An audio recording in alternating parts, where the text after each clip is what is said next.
C'est au 153 Grande Allée à Grande-Rivière que la ministre fédérale nous a invités à découvrir son bureau de circonscription, dans une mêlée de presse juste avant de recevoir le grand public. Qu'est-ce qui a motivé le choix d'emplacement du bureau? Il y en a un à Grande-Rivière, un à Saint-Anne-des-Monts.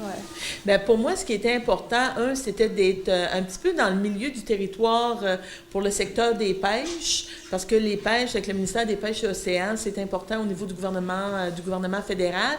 Puis d'être à côté aussi, d'être voisin de l'École des pêches et d'aquaculture du Québec. Puis pour moi, l'éducation, c'est important. Puis cette institution-là est importante. Puis elle a des contacts aussi avec le gouvernement fédéral.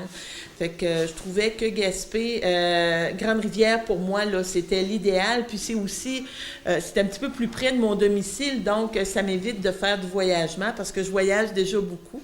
Fait que c'était beaucoup plus fonctionnel pour moi d'être ici. On sait que le comté a été divisé d'une nouvelle façon, puis il fallait donner un accès à Sainte-Anne-des-Monts. Donc, j'ai aussi un bureau qui est à Sainte-Anne-des-Monts, qui est dans les bureaux de la MRC de la Haute-Gaspésie. Puis, on a un bureau aussi qui est aux îles de la Madeleine. Donc, 3 bureaux pour un comté qui est aussi grand que la Belgique. Connaissant le problème de transport en Gaspésie, la ministre fédérale ne sera pas souvent au bureau. C'est son jeune attaché de presse, Jérôme-Alexandre Lavoie, qui vous y recevra. Les gens qui ont différentes questions ou peuvent se présenter au bureau, peuvent appeler. Les heures d'ouverture, c'est du lundi au vendredi, de 8h30 à 4h30. Et on a même un numéro sans frais parce qu'on est un secteur aussi où il y avait des longues distances. Ça fait que pour pouvoir permettre à tout le monde de la population d'avoir accès au bureau.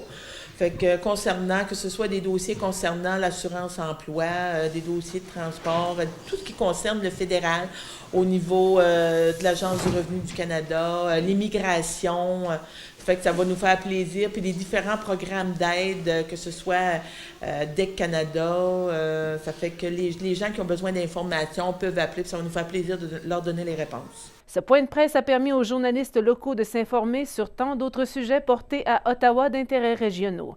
Sans grandes nouvelles à annoncer sur le déroulement d'Orléans Express ou encore sur un aéroport régional, notre ministre n'est pas responsable de ces volets. Quand on travaille au Conseil des ministres, parce qu'il y a des comités sur lesquels on siège, où on est capable d'apporter la réalité des régions, ce qui est vécu, puis ça nous donne là ça donne une importance aussi, puis on doit tenir compte de ce qui se passe au niveau des régions, mais les annonces à ce moment-là doivent se faire par la ministre qui est concernée ou le ministre qui est concerné par le dossier en question. Donc, moi, comme ministre du Revenu national, je peux pas prendre les devants puis passer par-dessus la tête du ministre des Transports ou de Mme Maïtchuk qui s'occupe là, du dossier de l'assurance-emploi. À défaut de réponses sur des sujets chauds concernant la région, la rencontre avec la nouvelle ministre au Revenu national a entretenu les discussions diverses dans une atmosphère d'ouverture, décontractée, de retrouvailles.